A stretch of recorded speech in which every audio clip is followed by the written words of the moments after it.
ನಾವು ಯಾವಾಗಾದ್ರೂ ನಾವು ಎಂತ ಪಾಪಿಯರನ್ನಾಗ್ಲಿದ್ವಿ, ಎಂಥ ಒಂದು ಮರಣಕರವಾದ ಪಾಪಿ ಆಗಿದ್ರು ಕೂಡ ಅವನು ಬಂದು ಕ್ರಿಸ್ತ ರಕ್ತನ ಆಶ್ರಯಿಸ್ಕೊಂಡನಂದ್ರೆ ಅವನು ಮುಟ್ಟ ಅಧಿಕಾರ ಯಾರಿಗಿಲ್ಲ, ಅಪವಾದಿ ಕೂಡ ಇಲ್ಲ. ಅದು ದೇವರು ಕೊಟ್ಟಿರೋ ಕೃಪೆ. ಒಂದು ಒಂದು ಬಲಿ ಪಶುಗೆ ಆಶ್ರಯಿಸಿಕೊಂಡೇನೆ ಮರಣದೂತ ಒಳಗೆ ಬರೋದಿಲ್ಲ. ಅಂದ್ರೆ ಕ್ರಿಸ್ತನ ರಕ್ತನ ಆಶ್ರಯಿಸಿಕೊಂಡ ನಮ್ಮ ಕುಟುಂಬಗಳಿಗೆ ಮರಣದೂತ ಕೂಡ ಬರೋ ಅಧಿಕಾರ ಇಲ್ಲ. ಆಮೇನ್.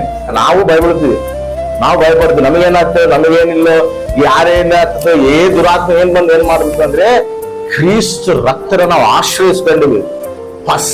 ಬಲಿಪಶುಗೆ ಅಷ್ಟು ಪವರ್, ಅಷ್ಟು ಶಕ್ತಿ, ಅಷ್ಟು ಒಂದು ಅಥಾರಿಟಿ ಐತಂದ್ರೆ ದೇವರೇ ತನ್ನ ಪರಿಶುದ್ಧ ರಕ್ತವನ್ನು ಚಿಂದಿಸಿ ಆತನ ಒಂದು ರಕ್ತನ ನಮಗೆ ಧರಿಸೋಣ, ನಮ್ಮ ಕುಟುಂಬಗಳು ಧರಿಸೋಣ.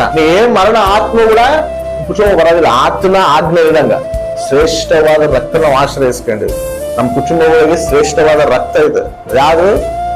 ನಜರೇತಿನ ಯೇಸು ಕ್ರಿಸ್ತನ ರಕ್ತ.